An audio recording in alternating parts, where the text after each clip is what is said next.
এখন দেখা যাক আমরা দেখি একটা টর্চ কী করে লাইট অন হয়। খুব সিম্পল দিয়ে শুরু করব, তারপরে আমরা একটা সার্কিট বানাবো। তো দেখা যাক একটা টর্চ লাইট কী করে কাজ করে। আমার এখানে একটা এলইডি টর্চ লাইট আছে, খুব সিম্পল টর্চ লাইট, যেটার পিছনটা যদি খুলি তো এখানে সাধারণত একটা ব্যাটারি কেস থাকে, রাইট? তো এটার মধ্যে খুব সম্ভবত 3টা এরকম AAA ব্যাটারি প্রয়োজন হবে। তো নেগেটিভ পজিটিভ দুই দিক আছে। সো স্প্রিং আলা যেটা সেটা নেগেটিভে যাবে,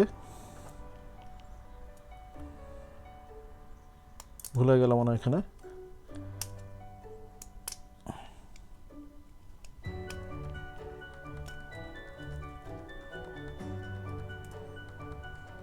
নেগেটিভটা এখানে দিলাম, ফ্ল্যাট পার্টটা নেগেটিভ এখানে দিলাম, দিয়ে আমার যেটা টর্চ লাইট এখানে দিলাম। ওকে, সুইচ অন করলাম।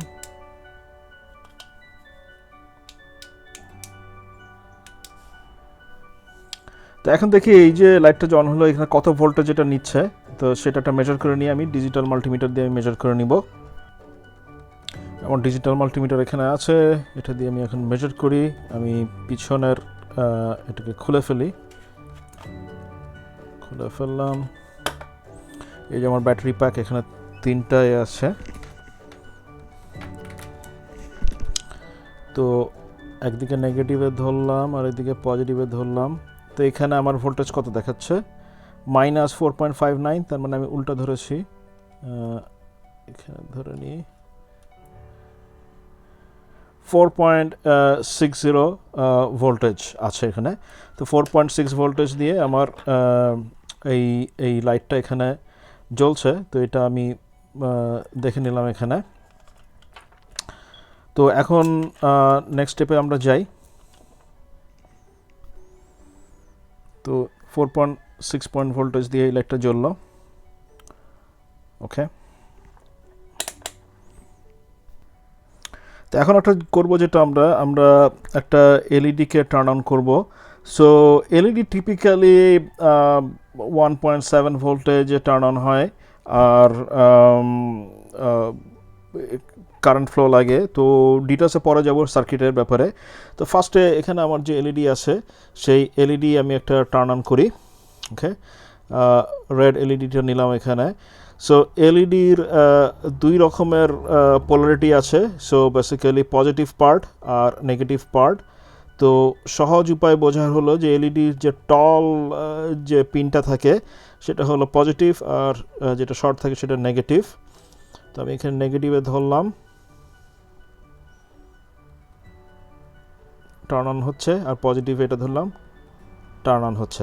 তো এখানে ভোল্টেজ কত আছে আমি এটা চট করে দেখে নিই, কত ভোল্টেজের আমি রিডিং পাচ্ছি আমার এই ব্যাটারি প্যাক থেকে। এখানে 2টা ব্যাটারি আছে, 3 ভোল্টেজ হওয়ার কথা, কিন্তু এটা ফুললি চার্জ না। সো এখানে হয়তো কিছু কম ভোল্টেজ আসবে। তো ব্যাটারির পজিটিভ এখানে ধরলাম, আর এখানে নেগেটিভে ধরলাম। তো আমার আসছে হলো এখানে 2.65 ভোল্টেজের মতো। সো ফুল 3 ভোল্টেজ আমি পাচ্ছি না। গুড। তো এলইডি সার্কিটটাকে সেফ রাখার জন্য আমরা যেটা করব, আমরা এখানে যে সার্কিটটা আছে এখানে একটা এলইডি দিব, এলইডির সাথে আমরা একটা রেজিস্ট্যান্স দিয়ে দিব। তো এখানে আমি একটা ছোট অল্প মানের একটা রেজিস্ট্যান্স ইউজ করছি, প্রায় 100 ওহমসের মতো। তো যেটা করব এটা আমরা বিল্ড করি সার্কিটটা একদম প্রথম থেকে। তো এটা যেটা ছিল এখানে খুলে ফেললাম সব। ওকে, আচ্ছা, কমন কনসেপ্ট হলো যে কোনো ইলেকট্রনিক সার্কিট, এখানে একটা ইলেকট্রনিক সার্কিট দেখছি, এখানে আমরা একটা বোর্ড দেখছি। সো সার্কিটগুলো সাধারণত বোর্ডে থাকে এবং এখানে বিভিন্ন রকম কম্পোনেন্ট থাকে। যেখানে আমরা আইসি দেখছি, কিছু ডিফারেন্ট টাইপের আইসি আছে, ওয়্যার আছে, ফিউজ আছে। এটা বেসিক্যালি একটা অ্যানালগ মাল্টিমিটারের পিছনের অংশ, একটা কভার দেওয়া ছিল। তো ব্যাটারি সোর্স থাকে, এরকম থাকে, রাইট? তো যখন আমরা খুললেই দেখি, যেমন আমার এখানে যে রাসবেরি পাইটা আছে, এই রাসবেরি পায়ের এখানে প্রসেসর আছে, আদার কম্পোনেন্ট আছে, সার্কিট বোর্ড আছে, গ্রিন একটা যে সার্কিট বোর্ড, এটা আগের ভিডিওতে আমরা দেখিয়েছি এখানে। তো এরকম থাকে। তো একটা নতুন সার্কিট ডিজাইন করতে হলে সরাসরি এরকম একটা বোর্ডে যাওয়ার আগে, বোর্ডে যে সোল্ডারিং করার আগে সাধারণত একটা কনসেপ্ট বা একটা প্রোটোটাইপ তৈরি করে নিতে হয় যে আমার ডিজাইন, কাগজে কলমে যে ডিজাইনটা আছে সেই ডিজাইনটা ঠিক মতো কাজ করবে কিনা। সেটার জন্য এই প্রোটোটাইপ করার জন্য একটা ব্রেড বোর্ড ইউজ করা হয়। তো বাজারে বিভিন্ন রকম ব্রেড বোর্ড পাওয়া যায়, যে এখানে আমার একটা বড় ব্রেড বোর্ড একটা আছে এখানে, আবার এখানে একটা ছোট ব্রেড বোর্ড আছে।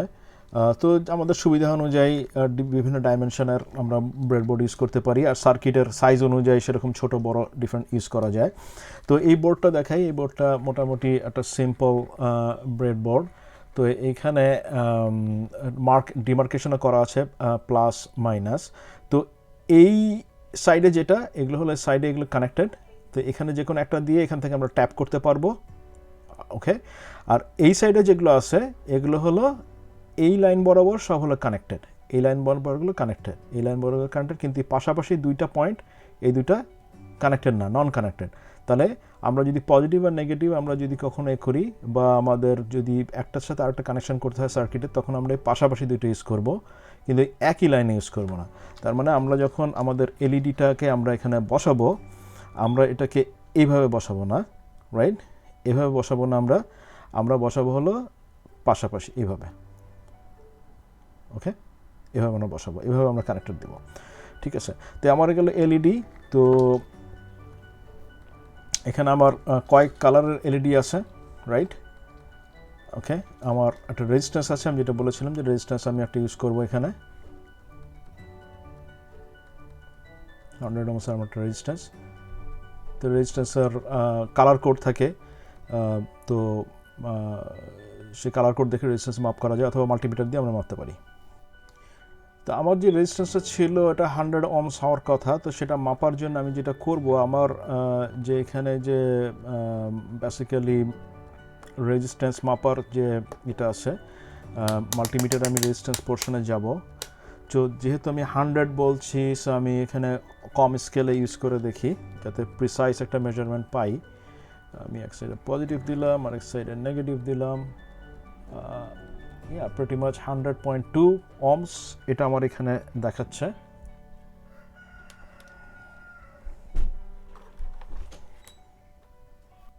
চট করে আবার মেজারমেন্টটা দেখি, আমার এখানে 200 স্কেল ছিল, আমি দিলাম, আমি পাচ্ছি হলো 100.2। আমার যদি 2000 স্কেল এখানে দিই 100 পাচ্ছি, রাইট? তো কম স্কেলে মেজারমেন্ট করলে আমার ভালো মেজারমেন্ট আসে, প্রিসাইজ আসবে। 220K-তে যদি দেখি, এখানে আসলে এটা ভালো আসছে না, যেটা আসছে এখানে ওই এ দিয়ে চলে আসছে, ডেসিমেল পয়েন্টে চলে আসছে। তো এগুলো নেওয়ার পর বিশদভাবে মেজারমেন্ট নিয়ে আলোচনা করা যাবে। ওকে, সো আমরা এখানে ব্রেডবোর্ড দেখলাম, আমার ব্যাটারি প্যাক দেখলাম, যেখানে আমি ভোল্টেজ দেখলাম 2.65 এর মতো আসছে, আমার রেজিস্ট্যান্স এখানে আছে 100 ohms, আমার এখানে মাল্টিপল এলইডি আছে। সো ফার্স্টে একটা সিম্পল এলইডি দিয়ে আমরা একটা সার্কিট বানাবো, দেখি এটা কিভাবে কাজ করে। তো এই কিটগুলো যে এক্স্যাক্টলি এরকম হতে হবে এমন কোনো ব্যাপার না, এখানে যে কোনো ওয়্যার ইউজ করা যাবে। তো আমি এটা ইউজ করেছি আমার যে ইলেকট্রনিক্স ফান কিট দেখেছিলাম আগের ভিডিওতে, সেটার মতো করে বানিয়েছিলাম এটা। তো আমি এখানে দিলাম, এখানে যে এই লাইনটা এখানে পজিটিভ দেওয়া আছে, এটা যে কোনোভাবেই করা যেতে পারে। তো এটা সুবিধার জন্য আর কি, একটা সার্কিট ডিজাইন করার সময় যাতে কম ভুল হয় সেই জন্য এটা এইভাবে আমি ইউজ করছি, কিছুটা ডিসিপ্লিন ওয়েতে ইউজ করার চেষ্টা করছি।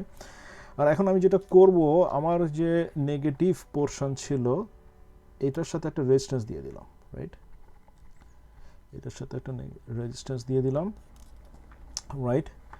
আর এই ব্যাটারির যে এখানে সোর্স আসবে, এখানে ব্যাটারির কানেকশন দুটো আমি এখানে দিব, পজিটিভ আর নেগেটিভ। তো এখান থেকে পজিটিভ থেকে নিয়ে এসে আমি এই এতে দিয়ে দিলাম, রাইট?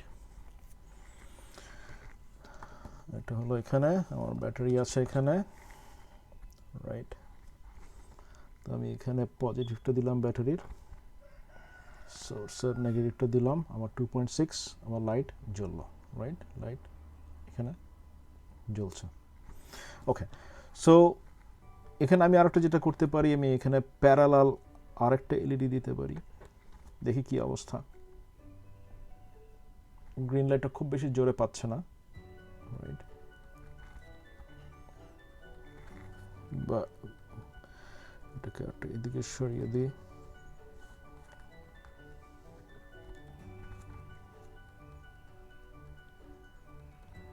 এই অবস্থায় গ্রিন লাইটটা বেশি পাচ্ছে না, যদি এলইডিটা সরিয়ে দিই এখানে গ্রিন লাইটটা জ্বলছে, রাইট? আমাদের ভোল্টেজ সোর্স এখানে কম, আর সার্কিট এটা অ্যানালাইসিস করতে হবে, আমাদের কত কারেন্ট আসছে, কত ভোল্টেজ আসছে সেটা দেখতে হবে। তো ছোট সামারি দিয়ে আজকে যে সার্কিটটা আমরা এখানে কাজ করলাম সেটা নিয়ে, তো আমাদের ভোল্টেজ পাওয়ার সাপ্লাই যেটা ছিল আমাদের ব্যাটারি প্যাকে থেকে 2.65 ভোল্টেজ আমরা পেয়েছিলাম। আমরা একটা 100 ohms রেজিস্ট্যান্স ইউজ করেছি, আমরা একটা এলইডি ইউজ করেছিলাম এখানে। তো এইভাবে আমরা কানেক্ট দিই। তো এটা একটা স্ক্যামেটিক ডায়াগ্রাম।